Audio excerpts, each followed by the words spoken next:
ये है सर्दियों की खास लड्डू जिसे हम बनाते ही रहते हैं। इसे बनाने में टाइम और मेहनत दोनों लगता है, पर इसे हमने बनाया है थोड़ा अलग तरीके से, कम घी में, कम समय में। और इसे हमने बिना चीनी के बनाया है, तो ये बहुत ज़्यादा हेल्दी भी है। इस तरीके से लड्डू बनाना इतना आसान लगता है कि इसे मैं तीसरी बार बना रही हूँ। तो अभी हल्की ठंड है, आप भी मेरे तरीके से इस लड्डू को बनाकर ज़रूर देखें, आपको भी बहुत पसंद आएगा। तो इस लड्डू में मैंने आटा और सूजी दोनों का इस्तेमाल किया है, जिससे टेस्ट काफ़ी अच्छा आता है। तो सारी चीज़ें हमने बाउल में ले ली है। अब सबसे पहले हम कट करेंगे ड्राई फ्रूट्स। तो ड्राई फ्रूट्स को आप चाहें तो चाकू से भी काट सकते हैं, या फिर आप इसे मिक्सी में दरदरा ग्राइंड भी कर सकते हैं, पर हमें पसंद है थोड़े मोटे टुकड़े, इसलिए हमने इसे चाकू से कट किया है। आप चाहें तो इसके 2 टुकड़े भी रख सकते हैं। तो काजू हमारा कट कर तैयार है। अब काट लेते हैं बादाम। बादाम को भी मोटे मोटे टुकड़ों में ही हमें काटना है। अब इस लड्डू में ड्राई फ्रूट्स आप अपने पसंद से कम ज़्यादा ले सकते हैं, या जो ड्राई फ्रूट्स आपके पास नहीं है उसे आप स्किप भी कर सकते हैं। पिस्ते को भी इसी तरीके से 1 में 2 टुकड़े कर लेंगे, ज़्यादा बारीक हमें नहीं करना है। तो सारे ड्राई फ्रूट्स हमारे कट कर तैयार हैं। अब गैस पर रखेंगे कढ़ाई, और इसमें आप डाल दें देसी घी। इस लड्डू को आप देसी घी में ही बनाएं, टेस्ट अच्छा आएगा। तो आधा कप देसी घी हमने डाला है, और यहाँ पर हमने लिया है आधा कप गोंद। ये बारीक वाला गोंद है। लो फ्लेम पर गोंद को अच्छे से फूलने तक तल लें। अच्छा क्रिस्पी हो जाने पर गोंद को निकाल लेंगे एक प्लेट में। फ्लेम को लो रखें, और अब इसी में हम डाल देंगे मखाना। तो जितना घी इसमें बचा है उसी घी में मखाना लो फ्लेम पर क्रिस्पी होने तक भून लें। मखाना भी क्रिस्पी हो गया है, इसे भी निकाल लेते हैं एक बाउल में, और इसे ठंडा होने देंगे। अब कढ़ाई में हम डालेंगे 2 कप गेहूं का आटा। लो फ्लेम पर आटा को भून लेंगे। अभी हमने घी नहीं डाला है, बस इसे ऐसे ही लो फ्लेम पर बीच बीच में चलाते हुए भूनेंगे। तो जब तक आटा भुन रहा है तब तक मिश्री को बारीक पीस लेते हैं। तो यहाँ पर हमने आधा कप ब्राउन मिश्री लिया है, और आधा कप ही हमने लिया है धागे वाली सफ़ेद मिश्री।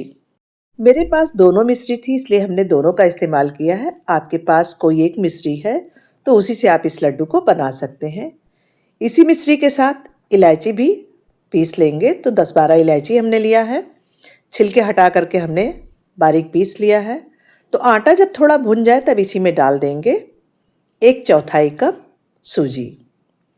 अब दोनों को साथ में हल्का सा कलर चेंज होने तक भुनेंगे। तो आप देखेंगे आटा का कलर हल्का सा चेंज हो गया है। तो जो घी हमारा बचा था आधा कप, उसे डाल देंगे, और अब इसे लगातार चलाते हुए लो फ्लेम पर भूनेंगे। आटा आप जितना अच्छे से भूनेंगे उतना अच्छा आपका लड्डू बन करके तैयार होगा। तो जब तक आटा भुन रहा है तब तक हम मखाना को क्रश कर लेते हैं।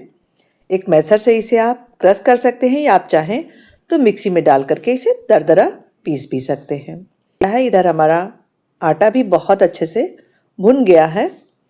अब इसमें हम डाल देंगे 1/4 कप घी, और घी थोड़ा हमें कम लग रहा था इसलिए हमने 1/4 कप घी और इसमें डाल दिया है। अब इसे हम थोड़ी देर और भून लेंगे। बस आपको ध्यान रखना है कि इस लड्डू को बनाने के लिए आप भारी तले की कढ़ाई लें और आटा को लो फ्लेम पर भूनें। अब इसमें आप अपने पसंद के सारे ड्राई फ्रूट्स डाल दें। तो हमने लिया है बादाम, काजू, पिस्ता, मगज, पम्पकिन सीड्स, सनफ्लावर सीड्स और किशमिश। साथ में भी इसमें डाल देंगे ग्रेट किया हुआ नारियल और चिरौंजी भी। अब इसे आटे के साथ हम 2 मिनट तक और भून लेंगे। आटा इतना गर्म है कि ये ड्राई फ्रूट्स बहुत अच्छे से इसमें भुन जाएगा। अब इसमें हम डाल देंगे सफ़ेद तिल और खसखस। सारी चीज़ों को 2 मिनट और भून लेंगे। तो आटे के साथ हमारे सारे ड्राई फ्रूट्स, खसखस, तिल सब अच्छे से भुन गए हैं। आप देखेंगे किशमिश अच्छे से फूल गया है, और जो ये ड्राई फ्रूट्स है ये बिल्कुल क्रिस्पी हो गया है। अब इसमें डाल देते हैं 3 बड़े चम्मच सोंठ पाउडर।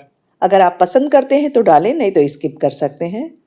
फ्लेम को हमने बंद कर दिया है, अब इस तरीके से जब आप लड्डू बनाएंगे तो अलग से आपको ड्राई फ्रूट्स नहीं भूनना होगा। इसी घी के साथ और आटे के साथ आपका ड्राई फ्रूट्स भुन जाएगा, आपका टाइम भी अलग से नहीं लगेगा। जब ये थोड़ा ठंडा हो जाए तब इसमें डाल देते हैं मखाना, गोंद और पिसा हुआ मिश्री। जब ये बिल्कुल गर्म रहे तभी आप ना डालें। ठंडा होने के बाद ही इन सारी चीज़ों को मिलाएं। अच्छे से सारी चीज़ों को मिला लेंगे। इसे एक बार टेस्ट कर लेते हैं। अगर इसमें मीठा कम होगा तो थोड़ा सा मिश्री पीस करके और डाल देंगे। तो यहाँ पर हमने आधा कप मिश्री पीस करके और डाल दिया है। अब इसमें बिल्कुल परफेक्ट मीठा है। अगर आपको मीठा हल्का पसंद है तब आप दोबारा से मिश्री पीस करके ना डालें। अच्छे से हाथ से इसे मिला लेंगे। तो ये हमारा लड्डू बनाने का मिश्रण तैयार है, पर इसमें हमने घी का कम इस्तेमाल किया है, इसलिए लड्डू नहीं बनेंगे। तो आप क्या करें, इसके लिए घी को अलग से गर्म करके रख लें और थोड़ा थोड़ा घी मिलाते हुए इसके लड्डू बना लें। इस तरीके से जब आप लड्डू बनाएंगे तो कम घी में आपकी बहुत ही बढ़िया लड्डू बनकर तैयार होगी। घी डालने के बाद आप देखें ये लड्डू बहुत अच्छे से बंध रहा है। तो इसी प्रोसेस से सारे लड्डू बनाकर तैयार कर लें। तो अभी हल्की ठंड है, तो मेरे तरीके से आप एक बार इस लड्डू को ज़रूर ट्राई कीजिए। इसे आप एयर टाइट कंटेनर में रखें, 2 महीने तक ये बिल्कुल भी ख़राब नहीं होती है और आपने देखा आसानी से बन जाती है। खाने में बहुत ज़्यादा टेस्टी है, साथ में हेल्दी भी है। तो लड्डू हमारी बनकर बिल्कुल तैयार है। आप चाहें तो इस लड्डू को मिठाई के डिब्बे में रखकर किसी को गिफ्ट भी दे सकते हैं। जिसको भी खिलाएंगे सभी को बहुत पसंद आएगी। आप मेरी रेसिपी फेसबुक, इंस्टा पर देख रहे हैं तो पेज को फॉलो कीजिए। यूट्यूब पर देख रहे हैं तो वीडियो को लाइक और चैनल को ज़रूर सब्सक्राइब कीजिए। धन्यवाद।